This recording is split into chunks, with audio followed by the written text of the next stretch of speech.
Samajwadi party के रुकने assembly Abu Asim Azmi ने महाराष्ट्र असेंबली में सीएए और एनआरसी का मामला उठाया। अबू आसिम आजमी ने उद्धव ठाकरे हुकूमत पर जोर दिया कि वो असेंबली के इसी सेशन में करारदाद लाए कि वो रियासत में सीएए और एनआरसी को नाफिज नहीं होने देंगे। अबू आसिम आजमी ने महाराष्ट्र में मुसलमानों के लिए 5% रिजर्वेशन को नाफिज करने का भी मुतालबा किया।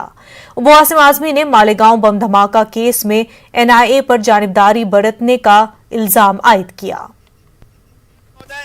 इस देश के 13 राज्यों ने,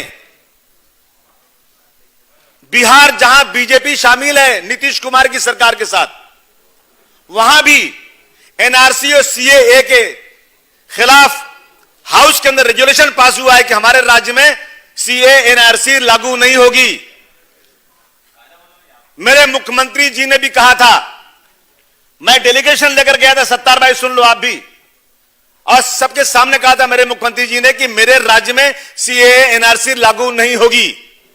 मैं हाथ जोड़ के निवेदन करना चाहता हूं कि इसी सेशन में उसको रेजोल्यूशन ला दो और कह दो कि भी हमारे यहां नहीं हो। कम से कम जो लोगों के अंदर एक भय है, एक डर है, वो डर उनका खत्म हो जाए।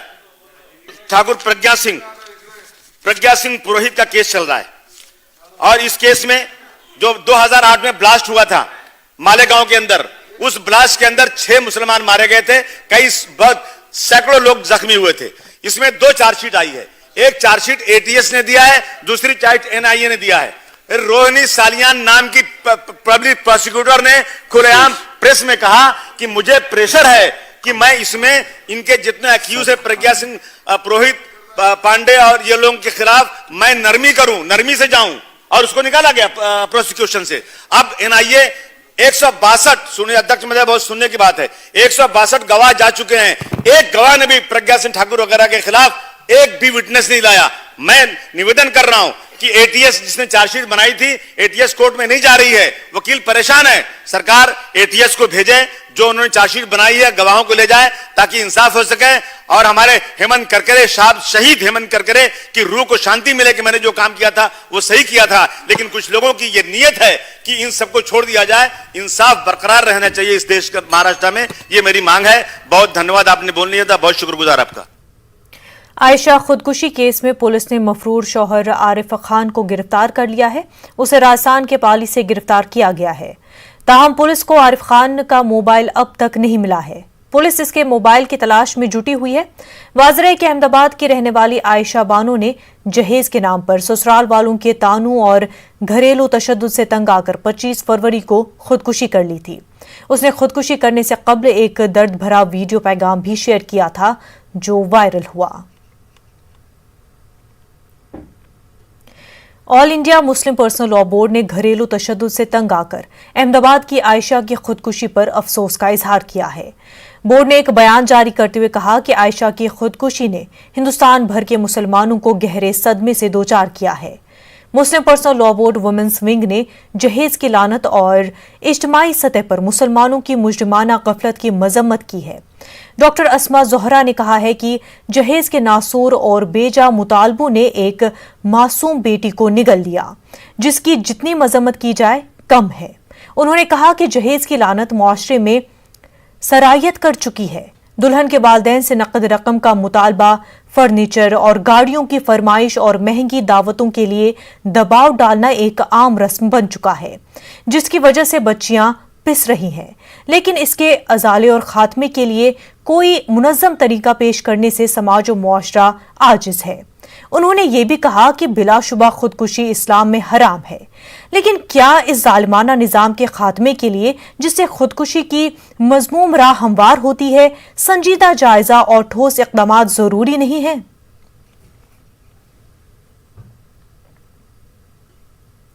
मध्य प्रदेश हुकूमत ने साल 2021-22 का बजट पेश करके जहां अपनी पीठ थपथपा रही है, वहीं अक़लियतों और ऑपोजिशन में बजट को लेकर सख्त नाराजगी है। वज़ीर खजाना जगदीश देवड़ा ने के जरिए साबिक़ा साल की बनिस्बत बजट में 22% का इजाफा किया गया है, लेकिन अक़लियती इदारों की बात करें तो उसमें इसका कोई असर देखने को नहीं मिल रहा है। हुकूमत के जरिए साल 2021-22 के लिए 2,41,375 करोड़ रुपए का सालाना बजट पेश किया गया है। इस तरह एमपी वक्फ बोर्ड के बजट पर नजर डालें तो उसके बजट में 1 रुपए का भी इजाफा नहीं किया गया है।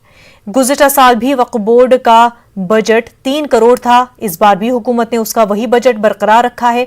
इसी तरह मसाजिद कमेटी का बजट जो गुज़िश्ता बजट में 3 करोड़ 88 लाख था, उसी को बरकरार रखा गया है।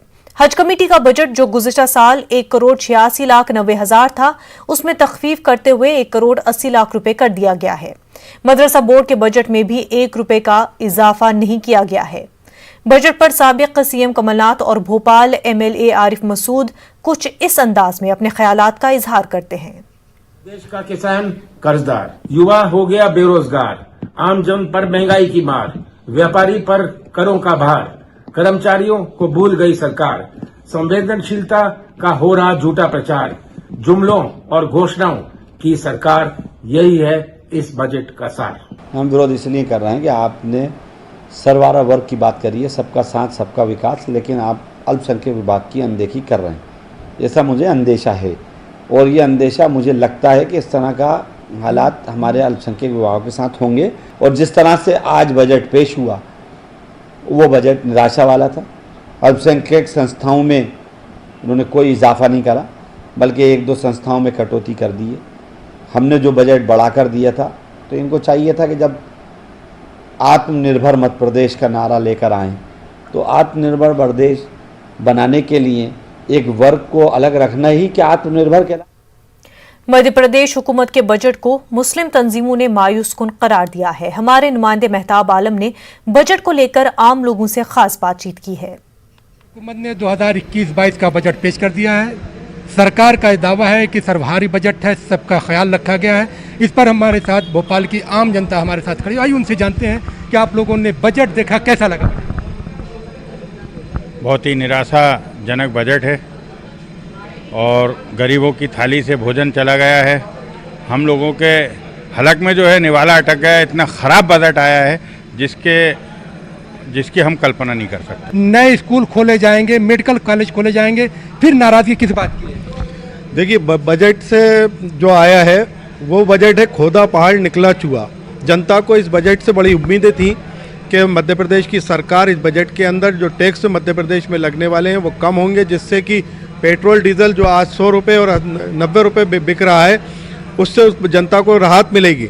लेकिन मध्य प्रदेश सरकार ने जो लगने वाले टैक्स हैं वो नहीं लिए। इसकी वजह से आज पूरी महंगाई, आज जो बजट दिया गया है उससे और महंगाई बढ़ेगी। कैमरामैन मोहसिन खान के साथ मेहताब आलम, न्यूज़ 18 उर्दू, भोपाल।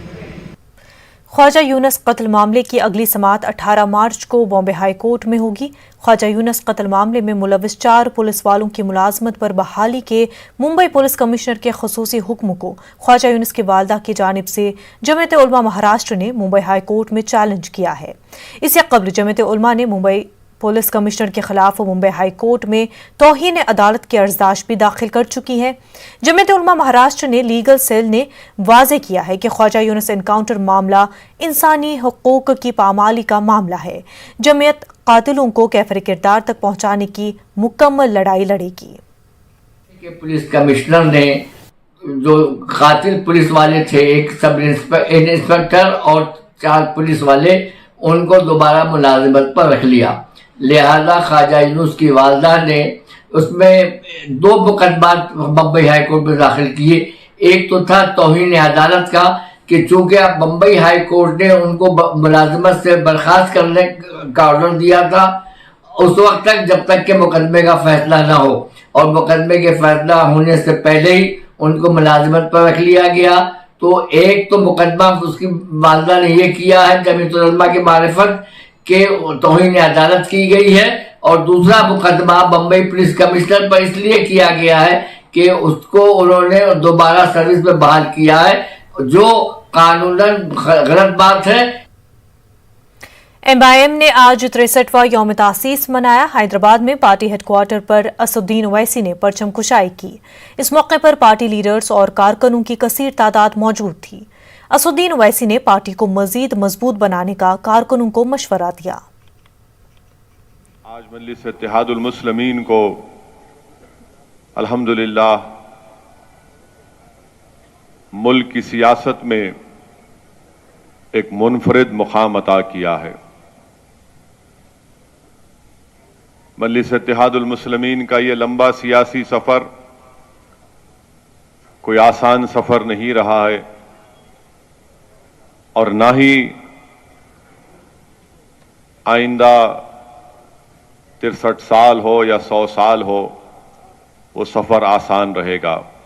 मेरे अजीज दोस्तों और बुजुर्गों, मेरे नौजवान साथियों, मेरी आपसे इल्तिजा है कि हमको और दोबारा एक अहद लेना है कि हम इस जमात के लिए और मेहनत करेंगे, मजबूत करेंगे। हम तमाम की शनाख्त अगर कुछ है तो इस जमात से है। ऑल इंडिया मजलिस इत्तेहादुल मुस्लिमीन ने सियासत में एक नया इनकलाब बर्पा किया है और वो मुल्क में इंसाफ की अलमबरदार बनकर उभरी है। इन ख्यालात का इजहार औरंगाबाद में मजलिस के सीनियर लीडर मौलाना महफूजुर रहमान फारूकी ने किया। वो मजलिस के 63वें यौम तासीस की तकरीब से खिताब कर रहे थे। इस मौके पर मजलिस के दफ्तर दारुस्सलाम में मजलिस का परचम लहराया गया और मजलिस के जिम्मेदारों ने मजलिस की कारकर्दगी पर रोशनी डाली। वाज़ेह है, औरंगाबाद शहर मजलिस इत्तेहादुल मुस्लिमीन का नया गढ़ के तौर पर उभरा है। औरंगाबाद में मजलिस के 26 कॉरपोरेटर, एक रुकन पार्लिमान है। के अंदर ऑल इंडिया मजलिस इत्तेहादुल मुस्लिमीन ने सियासत में एक नया इनकलाब पैदा किया है। आप देखते हैं कि पूरे मुल्क की कई रियासतों के अंदर इसने अपने उम्मीदवार खड़े किए और किसी जगह पर 50%, किसी जगह 80% कामयाबी हमको मिली है।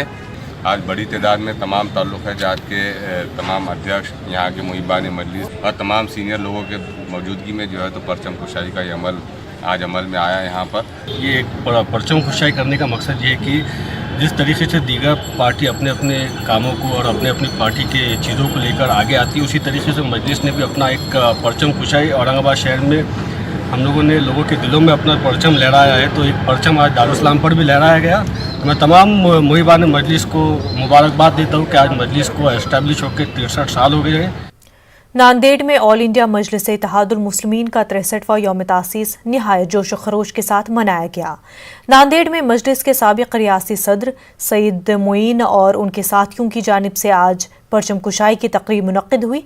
मुहिबान मजलिस की एक बड़ी तादाद में इस मौके पर मौजूद थी। इस मौके पर पार्टी के जिम्मेदारान को मुबारकबाद पेश की गई। मजलिस को अवाम में मिल रही मकबूलियत के लिए पार्टी के कौमी सदर बैरिस्टर असदुद्दीन ओवैसी और अकबरुद्दीन ओवैसी की क़यादत को सराहा गया।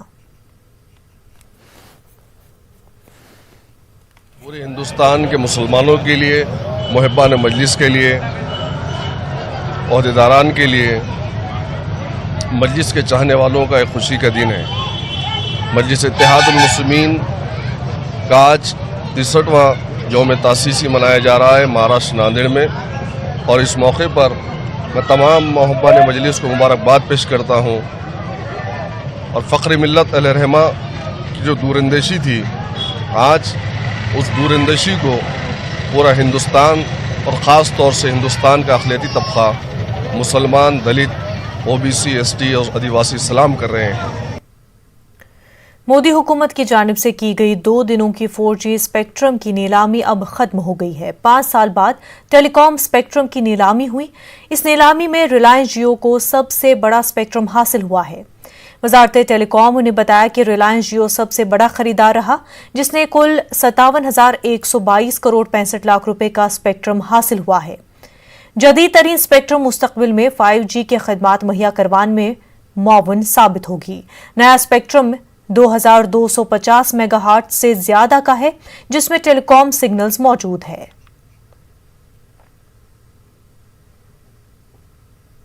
तालीमी तरक्की और उर्दू ज़बान के फ़रोग़ के मकसद से इमारत शरिया बिहार, झारखंड और ओडिशा के ज़रिए मुहिम चलाई जा रही है। इस मुहिम के तहत झारखंड के पाकोड़ के हाटपाड़ा मस्जिद के एक इजलास इनक़ाद किया गया। इस इजलास में इमारत शरिया के ज़िम्मेदारों ने तालीम और उर्दू ज़बान की अहमियत पर रोशनी डालते हुए आला तालीम के हुसूल और उर्दू ज़बान की तरक्की के लिए कदम उठाने पर जोर दिया। हिंदुस्तान की ज़बान है, मुसलमानों की ज़बान नहीं है। हम हिंदुस्तान की ज़बान को महफूज रखेंगे, उसकी हिफाजत करेंगे और ख़ास करके अपनी कम्युनिटी से कहते हैं कि उर्दू की हिफाजत कीजिए। आखिरी चीज़ है कि संविधान ने हमें अपनी शनाख्त के साथ, अपनी ज़बान के साथ हिंदुस्तान में बाकी रहने का हक़ दिया है। हम अपनी ज़बान उर्दू की भी कौमी काउंसिल बराए फ़रोग़ उर्दू ज़बान दिल्ली और बरकतुल्लाह यूनिवर्सिटी शोबे अरबी के मुश्तरका बैनर तले भोपाल में मुनक़िदा 2 रोज़ा कौमी सेमिनार इख्तिताम पज़ीर हो गया है। आज़ादी हिंद के बाद उर्दू और अरबी अदब के फ़रोग़ में भोपाल का हिस्से के उन्वान से मुनक़िदा सेमिनार में उर्दू और अरबी के मुमताज़ दानिश्वरों ने शिरकत की और अपने मक़ाले पेश किए। 2 रोज़ा सेमिनार में 4 टेक्निकल सेशन का इनक़ाद किया गया, जिसमें 22 तहक़ीक़ी मक़ाले उर्दू और अरबी ज़बान के हवाले से पेश किए गए। दानिश्वरों ने सेमिनार में जहां अदब के गिरते मयार पर तशवीश का इजहार किया, वहीं उन्होंने उर्दू और अरबी ज़बान के फ़रोग़ के लिए नई नस्ल में तरबियत साजी पर जोर दिया। मैं देख रहा हूँ कि ये बहुत ही कामयाब प्रोग्राम है। प्रोग्राम इस हैसियत से कि मौजू के एतबार से भी लोगों ने मक़ालात लिखे हैं और प्रेजेंटेशन दिया, और फिर ये कि सबसे पहले तो मैं अपने ज़ाती तौर पर कहूँ, मुझे तो अंदाज़ा नहीं था इतना ज़्यादा कि भोपाल में आज़ादी के बाद कुछ ज़्यादा काम हुआ होगा, क्योंकि भोपाल से आज़ादी से पहले का भोपाल तो हमने पढ़ा है, उसके बारे में मालूमात थी हमें। तो जब ये टॉपिक हमने महसूस देखा तो हमें लगा कि इस पर तो ज़्यादा कुछ नहीं होगा, लेकिन यहाँ आके कल से हम सुन रहे हैं और हमें लग रहा है कि लोगों ने काफ़ी चीज़ें मतलब पढ़ी हैं, लिखी हैं, लोगों के सामने पेश की हैं। मुझे तो लगता है कि ये एक तरह का सोविनियर है कि ये हमारे पास रहेगा। मेरा अपना मकाला जो था ख़वातीन पे था कि ख़वातीन का क्या काम है। नवाब शाहजहाँ बेगम से ही हम लोग देख रहे हैं, बस इससे पहले तो कोई ख़वातीन यहाँ भोपाल में नज़र नहीं आती कि जिन्होंने उर्दू में काम किया हो। मेरा उर्दू पे था, उर्दू ख़वातीन, और ये बहुत अच्छी कोशिश है बरकतुल्लाह यूनिवर्सिटी की कि जिसका क्रेडिट जाता है मोहतरमा आयशा मैडम साहिबा को, कि हमारे साबिक़ शोबे अरबी के प्रोफेसर मोहम्मद ज़ुबैर साहब के जो अहले ख़ानदान है या उनके बेटे बेटियां हैं वो भी तशरीफ़ आवरी फरमा रहे हैं, और उसी के साथ साथ वो एक यादगारी मोमेंटो भी सब मेहमान नज़ीर वक़ार को पेश करना चाहते हैं। तो बहुत ही खुशी हुई मुझे, और मुझे लग रहा है कि जो सेमिनार में 100% तो शायद हम नहीं कर पाए, लेकिन जो अपनी वुसअत में था उस भरपूर मुआवनत और भरपूर जो है वो तैयारी के लिए कोशिश की। मुल्क में लॉकडाउन के साथ बंद हुए तमाम तालीमी इदारे आहिस्ता आहिस्ता खुलते जा रहे हैं। मरकजी इदारा अलीगढ़ मुस्लिम यूनिवर्सिटी में भी हुकूमत की गाइडलाइन के मुताबिक ऑनलाइन क्लासेस का अमल जारी है, लेकिन तुलबा अब इन ऑनलाइन क्लासेस को अपने मुस्तकबिल के लिए बेहतर तस्वुर नहीं कर रहे हैं। आज तुलबा का एक ग्रुप बाब सईद पहुंचा, जहां उन्होंने प्रॉक्टर ऑफिस के जिम्मेदारान को शेखुल जामिया AMU के नाम अर्जदाश्त पेश की, जिसमें यूनिवर्सिटी को बाकायदा खोलने के साथ अकामती हॉलों को भी तुलबा के लिए खोले जाने का मुतालबा किया। निकाला ताकि यूनिवर्सिटी वापस ओपन की जाए और अनलॉक किया जाए यूनिवर्सिटी को। बहुत दिन से लॉक पड़ी हुई है और तकरीबन 1 साल से हम लोग ऑनलाइन क्लास कर रहे हैं, जिससे हम लोगों को कोई सेटिस्फेक्शन नहीं मिल रहा।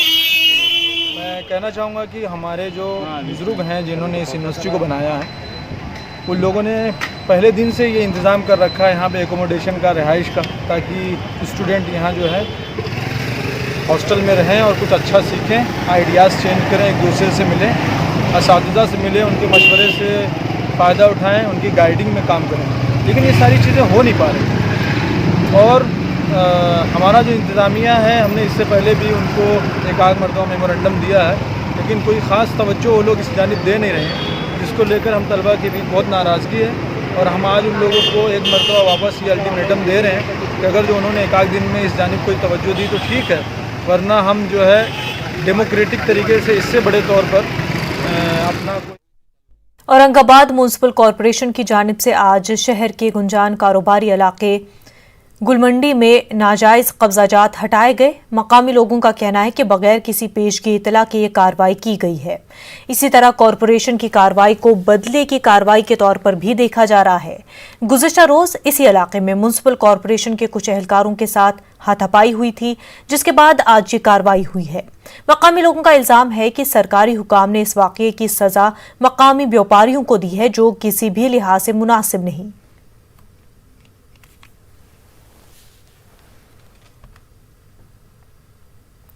हाथी कारमान वाले आए थे क्या? हाथी कारमान वाले आए, कुछ इजाज़त नहीं लिए, कुछ नहीं। हमारा पहले तो अंदर ही था, बाहर तो आइश नहीं हम क्या, क्योंकि हमको इससे पहले जब सबसे स्टार्ट में हुआ था, जब हमको कुछ पैसे तो मिले नहीं थे, उसकी अंदर ही था हमारा। अंदर होने के बाद भी उन्होंने तोड़े। और नोटिस भी नहीं, अगर नोटिस दे रहे हो तो हम खुद हमारा खोल देते थे, निकाल देते थे, कि नुकसान नहीं होता था पूरा हमारा। हमें वन साइड का अतिक्रमण हुआ है, सामने वाला साइड अभी तक हुआ नहीं है। सामने वाले पैसे खिलाते, क्या हम पैसे नहीं देते, क्या हम वोट नहीं देते, क्या हम टैक्स नहीं भरते, हम क्या नहीं करते ये बोलो। 2012 साल 10 साल में क्या क्यों नहीं करे सामने का अतिक्रमण। लेडीज टॉप का दुकान है, हमें नोटिस भी मिला नहीं और नुकसान बोले तो हमारा कम से कम 20 से 25 हज़ार रुपये का नुकसान हुआ। कल जो कॉर्पोरेशन का बदला हमारा ये लिए गया। नोटिस बीटिस कुछ नहीं होगा, हमारा पूरा 50,000 का नुकसान होगा। शटर तोड़ डाले, अतिक्रमण में शटर आता नहीं। ये जो शटर का ये जो आगे था अतिक्रमण ने उतना ढीले तोड़ना था, हमारा पूरा शटर तोड़ डाले इन्होंने।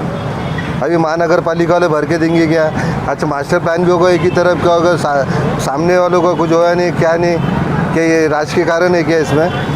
नोटिस कहीं मिलती थी, मैं जितना अतिक्रमण में आ रहा मेरे हाथ से मैं आराम से तोड़ के निकाल लेता था। यानी आपका जो नुकसान हुआ उससे बच जाता था? उससे नुकसान से बच जाता था। अभी महानगर पालिका जो मेरा नुकसान होगा ये भर के देंगी क्या? कल जो मारपीट हुई थी उससे हमारा कोई लेन देन नहीं है, वो मास्क के ऊपर से कुछ हुआ था उससे हमको लेन देन नहीं है, हमारा नुकसान भरपाई करके देना। अमरावती जिले में कोरोना का कहर थमने का नाम ही नहीं ले रहा। आए दिन 700 से 900 कोरोना के नए मामले सामने आ रहे हैं और कोरोना से हर दिन 8 से 10 अफराद की मौत हो रही है। आखिर क्यों कोरोना की दूसरी लहर ने अमरावती को ही सबसे ज्यादा मुतासिर किया? ये जानने के लिए हमारे नुमाइंदे कमर काजी ने अमरावती के मशहूर डॉक्टर सुफियान अस्करी से बात की।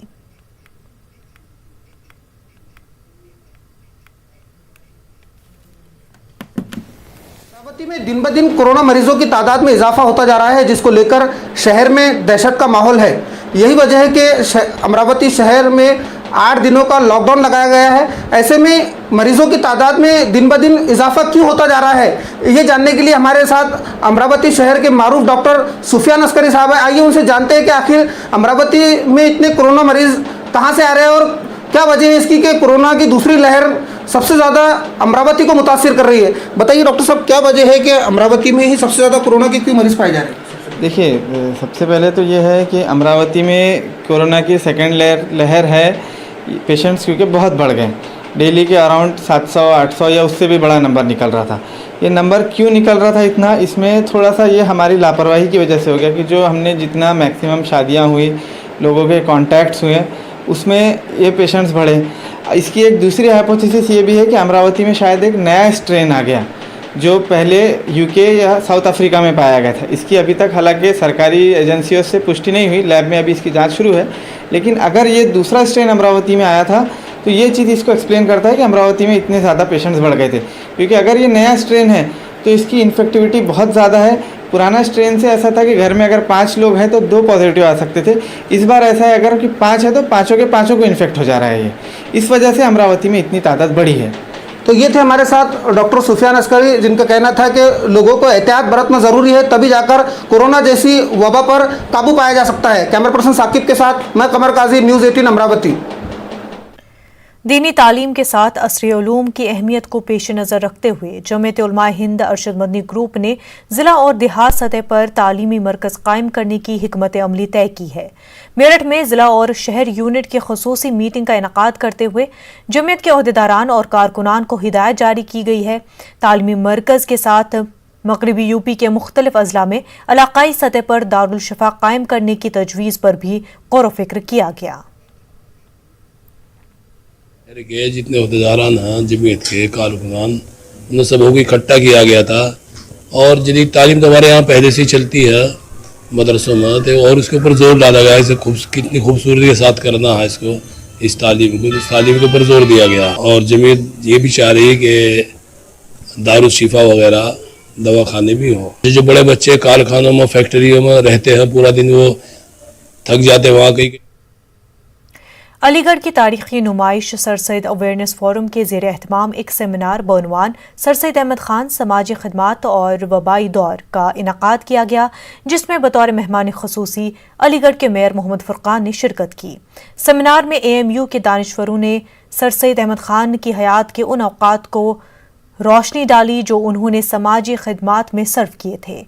सेमिनार के कन्वीनर प्रोफेसर शकील समदानी ने इस मौके पर समाजी खिदमात में नुमाया किरदार अदा करने वालों को तहनीती निशानात पेश करके सरफराज किया, जिसमें कोरोना से मुतासिर सैकड़ों मरीजों को ठीक करने वाले प्रोफेसर शमीम और मारूफ मौलिज अमराज क़ल्ब प्रोफेसर MU रबानी शामिल रहे।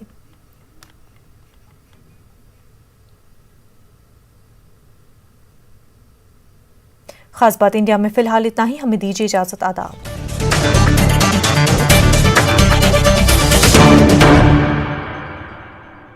एक 30 साल